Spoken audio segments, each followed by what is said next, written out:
Hospitals in Britain and Indonesia, a telecommunications firm in Spain, a car-making giant in France. Just some of the high-profile victims of this month's ransomware attack that spread to 150 countries.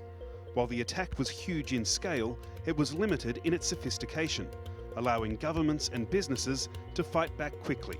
But will they all be so lucky next time? The ultimate risk is the business could fail. I mean, it really can be as bad as that. Simon Edwards from Trend Micro was on the front lines of the response to the Wannacry attack, working to get systems at Britain's National Health Service up and running again. He says the attack has been something of a wake-up call.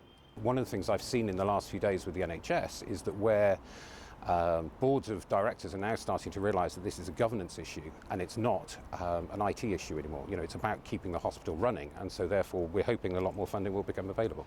But understanding those IT issues is key to keeping organisations safe. Cybersecurity Ventures says downtime and lost productivity from ransomware are on track to cost businesses $5 billion this year, up from $325 million 2 years ago. Last year, the number of unique ransomware families rose from 27 to 280. It works by locking down files on a computer and then sending a message asking for money, or a ransom, to release them. But how does ransomware get into your computer in the first place? It works by targeting weaknesses in the software. It can often be found in legacy systems that can't be changed. For example, a hospital MRI scanner. No one wants to change anything in case the system stops working. So how can organisations keep things running while also making sure they protect themselves against attack? So patching is critical. I mean, it's been for a very long time the top thing that will help prevent attacks. It is the first line of defence against the attackers because it just patches all of those weaknesses within the software. The problem is that these patches fix weaknesses that are already in the software when businesses and consumers buy them off the shelf. And with software getting more sophisticated, the number of vulnerabilities is increasing with it. Daniel Prince says consumers need to put more pressure on suppliers to lift their game. I hope the recent attack will be a wake-up call both for the consumers but also the suppliers and the organisations which control the purchasing of this type of software. So while these vulnerabilities exist, companies will have to learn to deal with attacks.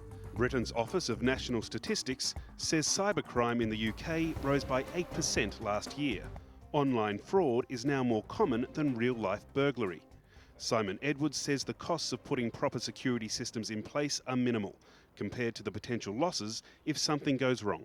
Do a proper review of what you do, of what your systems are. Make sure that you have an instant response plan in place, the same way that you'd have a fire drill. These organisations need to test their responsiveness to these types of cyber attacks, whether it's a big organisation or a small organisation.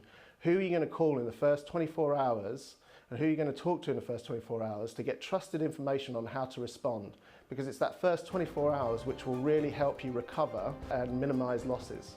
With society increasingly going digital, the opportunities for criminal cyber activity will also increase. It will be up to governments, businesses and consumers to make sure they stay one step ahead. Sean Hassett for CCTV News.